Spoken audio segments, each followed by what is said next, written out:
말씀에 앞서서 우리 함께 이렇게 고백하겠습니다. 각자 가슴에 손을 올리고 하나님은 나를 사랑하십니다. 우리 옆 사람을 축복하면서 이렇게 축복하겠습니다. 하나님은 당신을 사랑하십니다. 마지막으로 다 함께 고백하겠습니다. 하나님은 우리를 사랑하십니다. 아멘. 이 귀한 사실을 늘 잊지 않고 하나님 사랑 안에 거하는 저와 여러분이 되기를 간절히 소망합니다. 오래전부터 알고 지내던 한 권사님으로부터 제가 연락을 받은 적이 있었습니다. 그런데 그 권사님께서 저에게 이런 말씀을 하시는 것이었습니다. 제가 참 많이 존경하고 은혜를 받았던 목사님이 계시는데 최근 그분에게 너무 실망스러운 모습을 보게 되었습니다. 그분의 실망스러운 모습을 보면서 그분을 통해 받았던 은혜들은 과연 무엇이었을까? 그분을 통해 일어났던 많은 일들은 과연 하나님께서 하신 일이었을까? 제가 과거에 받았던 은혜가 다 거짓된 것으로 생각이 들고 제 마음이 참 어렵습니다. 라고 말씀하시는 것이었습니다. 신앙생활을 하다 보면 내가 존경하던 목사님에게 실망하게 될 때가 있습니다. 혹은 목사님이 아니더라도 매우 좋아하고 존경하던 믿음의 동역자들에게 상처를 받는 경우가 있습니다. 목회자의 타락, 찬양 사역자의 불미스러운 일들을 통해 많은 사람들이 신앙을 잃어버리는 그러한 경우가 참 많이 있죠. 자신이 믿고 의지했던 믿음의 선배 혹은 어떤 인물에 대한 실망은 지난날 경험했던 수많은 은혜들에 대해서 우리로 하여금 다시 생각해 보게 합니다. 그 목사님의 설교를 들으며 은혜를 받았던 것은 무엇인가? 내가 그 사람을 통해 경험했던 은혜들은 무엇인가 생각해 보게 합니다. 과거에 존경하는 마음이 컸을수록, 과거에 받은 은혜가 클수록 나에게 다가오는 실망은 더욱 큰 배신감과 과거에 대한 의문을 남깁니다. 오늘 저와 여러분이 함께 읽은 본문 말씀은 발람이라고 하는 한 인물의 너무도 다른 두 모습을 보여주고 있습니다. 발람이라고 하는 이 선지자의 이야기, 이 두 가지 본문이 모두 발람의 이야기인데요. 이 두 가지 본문은 발람에 대하여 굉장히 다르게 묘사하고 있습니다.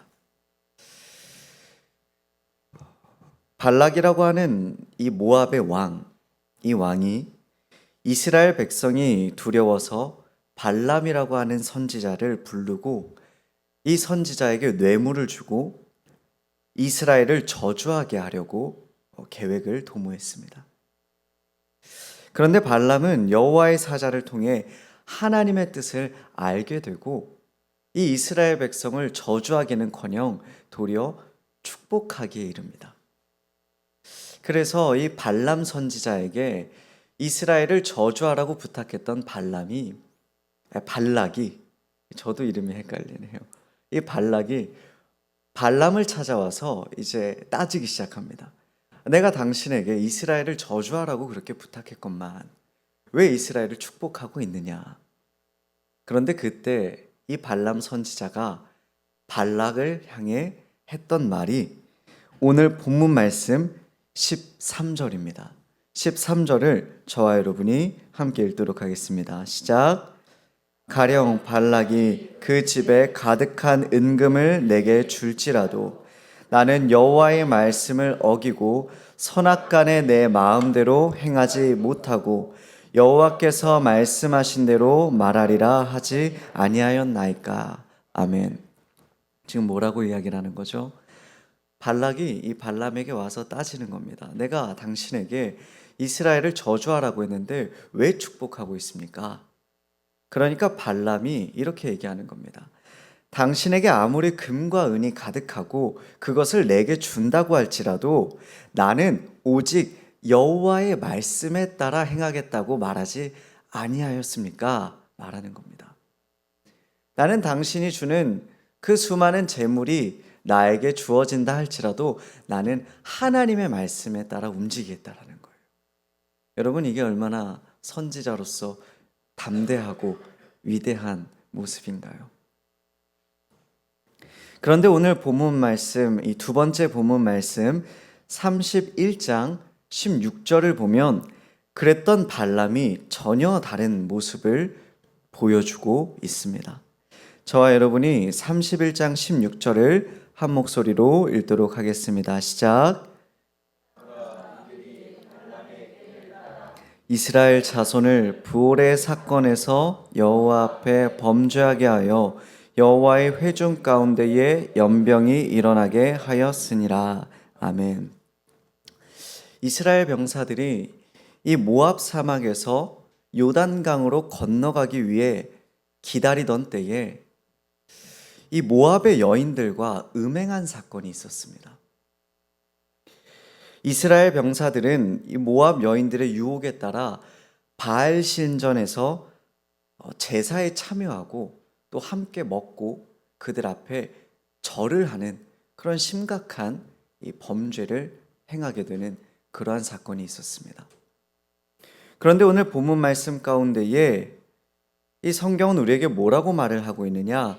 이스라엘 백성들을 그런 죄악으로 인도한 사람이 누구인가 하면 그가 바로 발람 선지자였다라는 겁니다. 그렇게 모압의 왕 발락 앞에서 담대하게 내가 하나님의 뜻 앞에서 당신의 재물 같은 것들은 중요하지 않습니다. 나는 오직 여호와의 말씀에 순종하겠습니다라고 말을 했던 그 발람 선지자가 그 부올의 사건, 그 이스라엘 백성들을 모압 여인들과 음행에 빠지게 하고 그 바알 신전 앞에 절하게 했던 그 주도적인 인물이 바로 그 발람이었다라는 거예요. 참으로 아이러니한 일입니다. 그러나 본래 우리가 성경을 자세히 보면요, 이 발람이라고 하는 선지자는 본래 우상을 섬기던 제사장이었습니다. 민수기 22장만 보면 그를 하나님 앞에 선한 선지자로 착각할 수 있지만 그는 애초에 우상을 섬기며 남에게 뇌물을 받고 축복해 주거나 저주해 주던 그런 결코 선하지 않은 선지자였습니다. 그러므로 그가 하나님께 쓰임을 받은 것은요, 그가 대단해서 그가 의로워서가 아니라 하나님께서 그를 사용하셨기 때문이었던 것입니다. 이 두 사건은 우리에게 아주 중요한 사실을 전해줍니다. 하나님의 역사하심이 일어날 때 우리가 주목해야 하는 것은 그 일에 쓰임을 받는 사람이 아니라 그 일을 행하시는 하나님이라는 것입니다.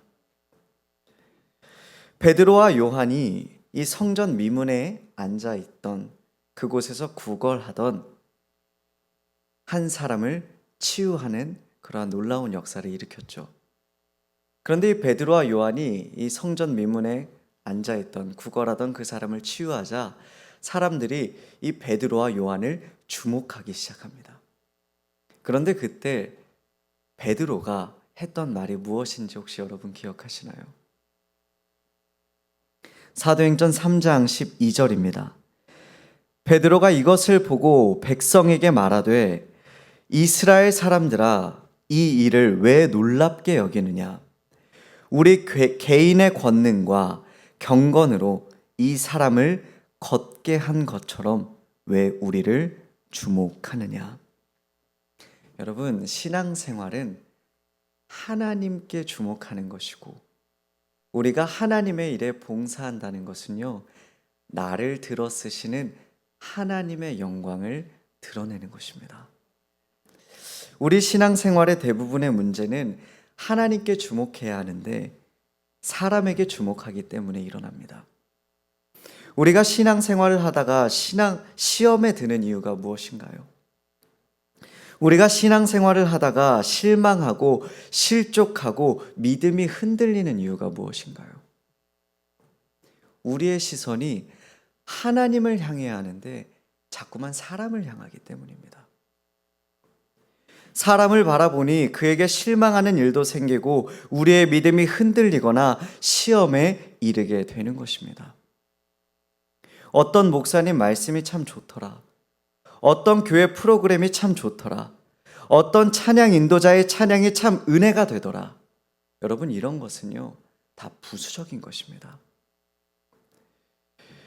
사람은 모두 다 죄인이며 하나님께 쓰임받는 도구에 불과하다는 사실을 꼭 기억하시기를 바랍니다. 신앙생활을 한다는 것은요, 보이지 않으나 보이는 것을 통하여 일하시는 하나님을 바라보는 것입니다. 아버지께서 저에게 항상 하시는 말씀이 있습니다. 아버지께서 저에게 자주 하시는 말씀이 있는데요. 그 말씀이 뭐냐? 사람은 결코 의지할 대상이 아니다.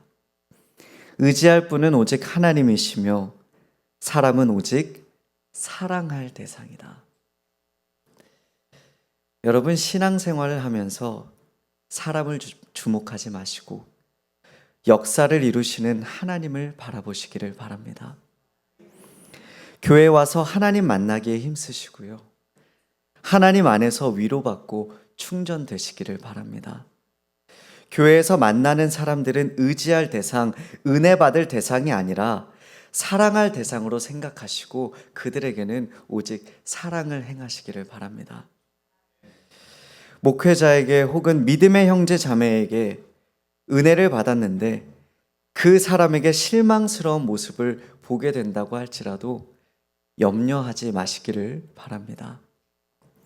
여러분은 부족한 그 사람을 통해 일하신 하나님을 통해 은혜를 받은 것이기 때문입니다. 이 사실을 깨달을 때 우리의 신앙생활도 변화됩니다. 아브라함도 다윗도 수많은 성경의 인물들도 다 실패했습니다. 그러나 하나님은 그들을 통해 일하셨고 그들을 통해 역사를 이루셨습니다. 그래서 사도 바울은 고린도후서 4장 7절에서 이렇게 선포합니다. 우리가 이 보배를 질 그릇에 가졌으니 이는 힘, 큰 능력은 하나님께 있고 우리에게 있지 아니함을 알게 하려 함이라. 아멘. 우리는 때때로 나의 연약함을 바라보며 좌절하고 낭망하고 위축될 때가 있죠. 또 때로는 반대로 하나님께서 나를 사용하셨을 때에 나의 이런저런 능력으로 이 일을 행했다라고 착각하며 교만할 때가 있습니다. 그래서 우리가 신앙생활을 할 때 이 문제가 되는 것이 교만 혹은 위축됨인데 여러분, 이 두 가지가 다 나에게 주목할 때 일어납니다. 우리가 신앙생활을 하면서 내 모습이 초라하게 보일 때에 위축되는데 그때도 우리는 나에게 주목을 한 것이죠. 반대로 내가 하나님께 쓰임을 받아서 나의 삶에 커다란 성공이 찾아올 때에 나에게 주목하면요, 나에게 성공을 가져오신 하나님을 보지 않고 나를 주목하면 교만하게 됩니다. 결국 우리 신앙생활의 문제는요, 대부분 나에게 주목할 때 찾아오기 마련입니다.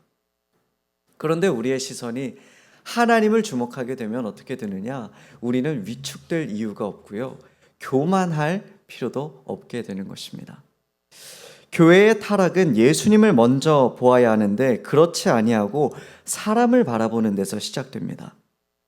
여러분, 신앙생활의 성공은 나를 비우고 내 안을 예수 그리스도로 가득 채우는 것입니다. 나의 뜻과 생각을 내려놓고 예수 그리스도를 내 안에 모시며 나의 삶의 주인으로 모실 때 비로소 우리는 하나님의 일꾼으로 살아갈 수 있게 되는 것입니다. 내가 아무리 부족할지라도 하나님께서 내 안에 역사하시면 하나님의 능력은 나타납니다. 그러나 반대로 내가 스스로 아무리 내가 뛰어나다 자부할지라도 하나님께서 내 안에서 일하지 아니하시면요, 우리는 하나님의 일을 이룰 수 없습니다. 그러므로 그리스도인에게는 자만도 있을 수 없고 좌절이나 위축됨도 있을 수 없습니다. 오직 바울의 고백처럼 내게 능력 주시는 자 안에서 내가 모든 것을 할 수 있느니라 라는 고백밖에 없습니다. 사랑하는 성도 여러분, 이제 우리의 시선이 하나님께 주목되기를 바랍니다. 그러므로 사람으로 인하여 상처받거나 실족하거나 실망하는 일이 없기를 원합니다. 또한 내가 처한 상황과 나의 모습을 바라보며 교만하여지거나 위축되는 일이 없기를 원합니다. 성경의 수많은 인물들도 결코 완벽하지 않았습니다. 모세는 80이라는 나이에 하나님께 부름을 받았고 다윗은 양을 치던 양치기에 불과했습니다. 그 외에도 성경의 많은 인물들은 각자의 연약함이 있었고 부족함이 있었습니다. 그들은 수없이 실패하고 넘어졌습니다. 그러나 그들의 시선이 하나님을 향할 때 그들은 실망하거나 실족하거나 좌절하거나 낙심하지 않았습니다. 하나님께서는 그들을 귀하게 사용하시고 그들을 통해 그분의 영광을 드러내셨습니다. 이제 우리가 그 길을 걸어가기 원합니다. 우리 모두 하나님만을 바라봄으로써 흔들리지 않는 신앙의 소유자가 되고 또한 하나님께 쓰임받는 믿음의 사람들이 되기를 간절히 소망합니다. 시편 43편 5절은 우리에게 이렇게 선포합니다. 내 영혼아, 내가 어찌하여 낙심하며 어찌하여 내 속에서 불안해하는가? 너는 하나님께 소망을 두라. 그가 나타나 도우심으로 말미암아 내 하나님을 여전히 찬송하리로다. 아멘. 우리 모두 주님께 소망을 두는 그러한 인생길을 걸어가기를 소망합니다. 아멘. 시간 우리 함께 찬양하는 시간 갖도록 하겠습니다.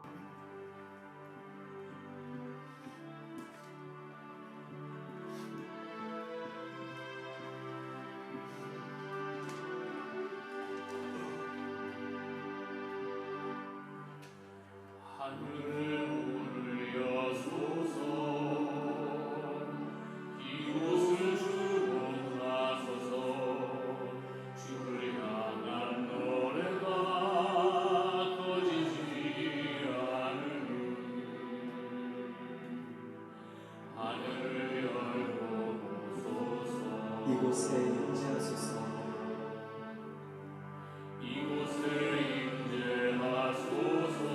주님을 기다립니다. 기도의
샬롬 샬롬 샬롬 샬롬 샬롬 샬롬 내니 두려워 말아라 나의 아들 나의 딸아 안심하라 샬롬 샬롬 샬롬 샬롬 샬롬 샬롬 나의 평안을 주노라 세상과는 다른 평안 두려워 마라 샬롬